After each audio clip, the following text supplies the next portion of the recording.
This is Southern Cross News with Joe Palmer. Good evening everyone and welcome to Southern Cross News.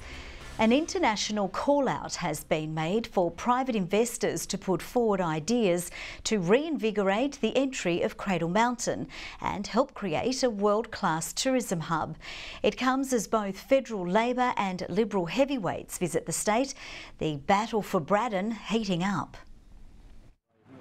Back in Braddon with his former Canberra colleague. The day after new polling suggested Brett Whiteley is the by-election frontrunner, Tony Abbott joined him out on the hustings. If you want to avoid more taxes on retirees, if you want to avoid higher taxes on small business, well, you've got to vote for this guy.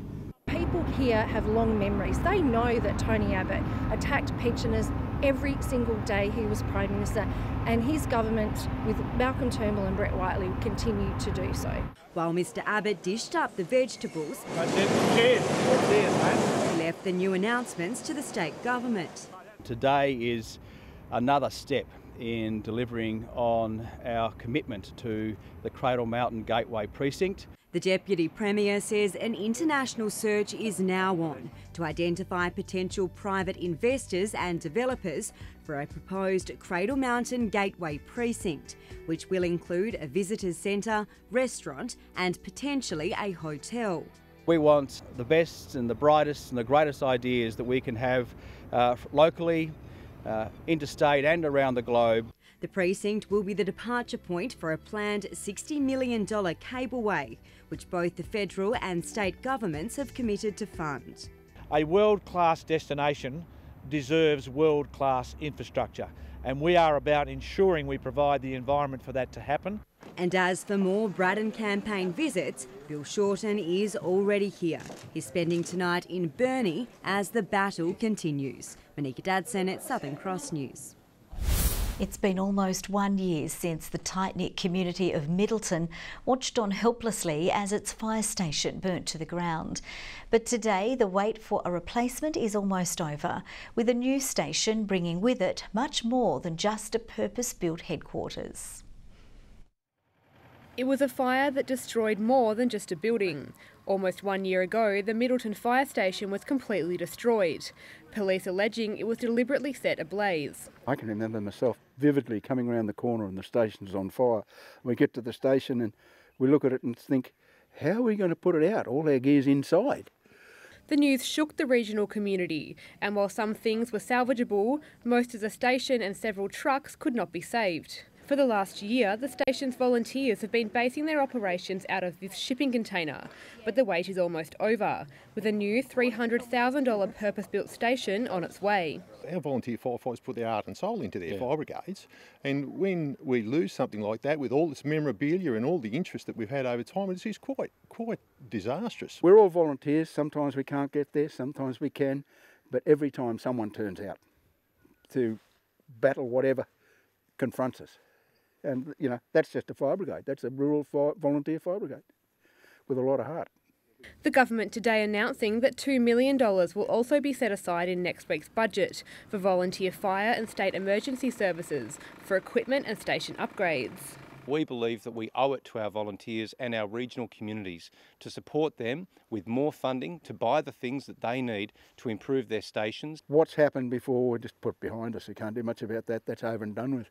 Now we've got to see that thing rise, a new station rise, get in it and make it our own. The new station is set to be completed within the next 12 weeks. Michelle Wisby, Southern Cross News. Marine and Safety Tasmania is reminding boaters about the importance of being safe and prepared on the water following 2 separate marine rescues yesterday. Emergency services first responded to a boat which had capsized in Marion Bay, where tragically 1 man was located deceased. Later that day, 4 men were retrieved from an upturned dinghy at the St Helens Barway. Nobody leaves the boat ramp not expecting to come home, so it's most important that those trip preparation plans are done. You're actually sitting down and trying to make the right decision before you go out. MAST is urging anyone heading out to ensure they have the appropriate life jackets and safety gear. If you have ever called for emergency medical assistance, it's likely you've spoken to someone in Ambulance Tasmania's Operations Centre.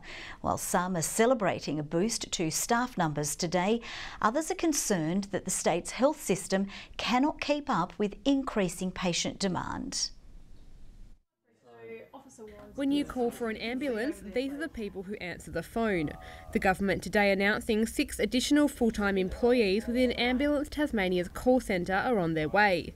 The funding part of a previously announced $125 million ambulance package, which also includes hiring more paramedics. The need comes from just the increasing population, increasing demand that we have. So we've matched that over the last couple of years in terms of increases that we've had. We've already, during the latter part of last year, employed 5 additional staff for the State Operations Centre, and Mr Kirby and his team are just about to make letters of offer to an additional 6 staff. But flu season has not even reached its peak, and already the Royal Hobart Hospital is under significant pressure to keep up with patient demand. The government revealing that this morning 50 people sat in the emergency department, 26 of them waiting for a bed, and the hospital was escalated to a level 4. Opponents saying not enough is being done to ease the burden on the state's health system. Additional paramedics is welcome, but we know unless there's something done about bed blockage, then that they will end up ramped at the hospital. There are more resources that will be provided, including in the next 6 weeks or so, when we will open a further 22 beds at the Repatriation Hospital, which is coming to the final stages of construction.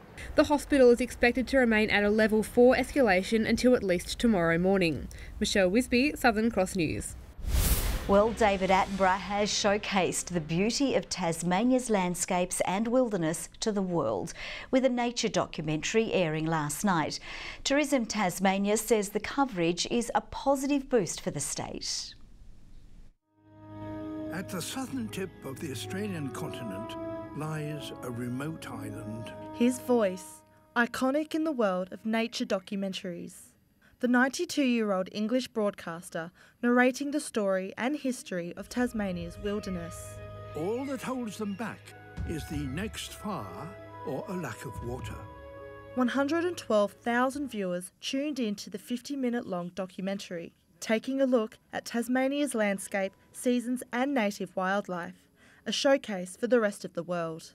Oh, it's fantastic. David Attenborough is the world authority on wildlife in its destination, so we're thrilled to have somebody of David Attenborough's calibre to cover our wildlife in Tasmania.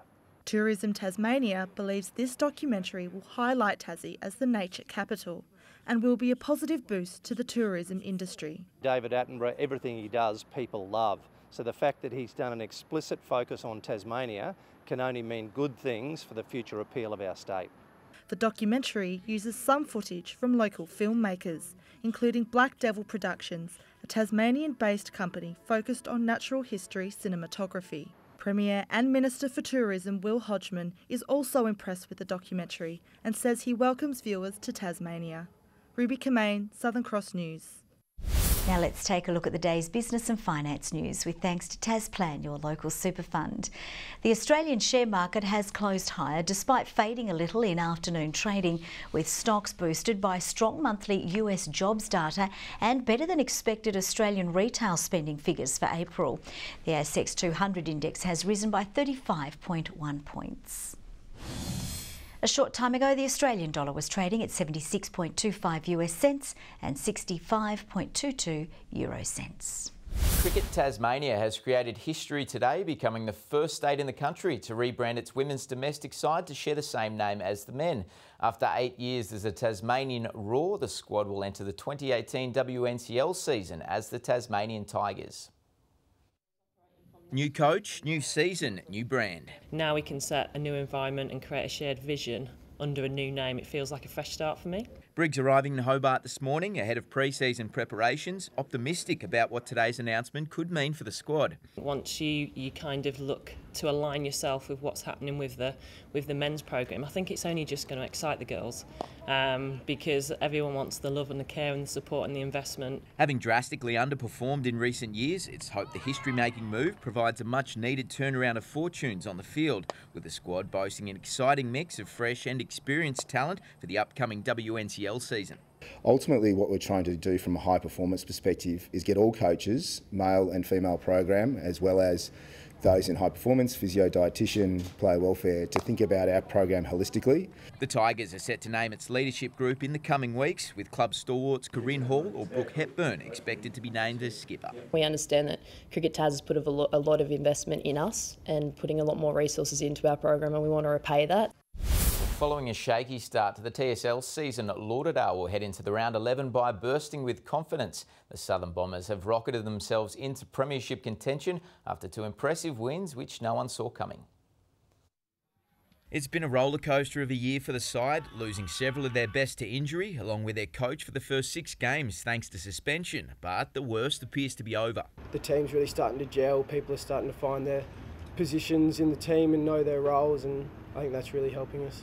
In Winter's first 2 games back in the coach's box, the side has pulled off 2 shock wins over Glenorchy and Launceston and now sit comfortably in 5th on the ladder, 3 wins clear of the D's and the Tigers. It shows the last 2 weeks as well that our best footy can compete with the best in the competition, and I think, you know, the grand final's still a while away, and I think we're improving every week, so I believe we can really shake it up. As he has done every week, the North Launceston coach took a modest approach following their 8th win from 9 games, exacting revenge on the Pies after that round 3 loss with a 62-point win over the weekend. Everyone played their role on the weekend, I thought, and it was probably the first time that we've had 22 contributors this year, which is good to see. The Northern Bombers refusing to get ahead of themselves, however, after booting 16 points to their 13 goals during the clash. Come later in the year, if you're missing those easy shots to goal, it's going to come back to bite. So if we can iron that out moving forward, it'd be good.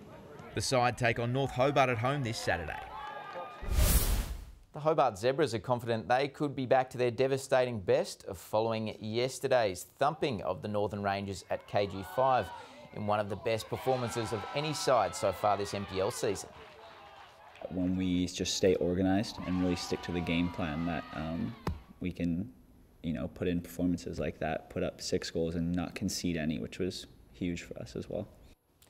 The Zebras move back into the competition's top 4 with the win just 1 point behind South Hobart and take on Devonport at home following the mid-season raid. Good evening. I hope the first Monday of winter wasn't too hard to get through. Hobart and Burnie 15 today, Launceston 14 and Devonport 13 degrees. St Helens and Friendly Beaches with our high of 16, and on a partly cloudy day a few showers fell over the west and far south, but no major falls recorded. Smithton and Campania 15, Ouse and the Islands 14, Low Head and Grove 13 today, Strawn 12, Lyawini the low with -6. Patchy cloud over most of the state today with more consistent cloud over the west and also the far south, drifting well to the east later. More local level clouders over parts of South Australia and Victoria, and further up the east coast over coastal New South Wales and Queensland due to an onshore flow. The large area of cloud over WA is a front. Tomorrow the high positions right over the state, extending a ridge over central and eastern areas. The front is still there over the west. The wind southwest to southeast at 5 to 15 knots, light and variable inland with a north to northeasterly change during the afternoon.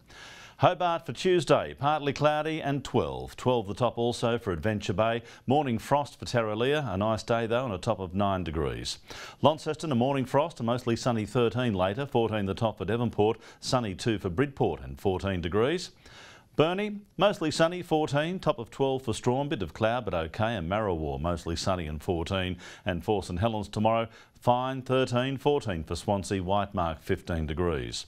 On Wednesday, showers over the north, a fine day elsewhere after morning fog patches. Showers developing over the north, extending statewide by evening with freshening northerly winds on Thursday. And on Friday, a shower or 2, mainly over the north and west, the winds gusty and tending westerly.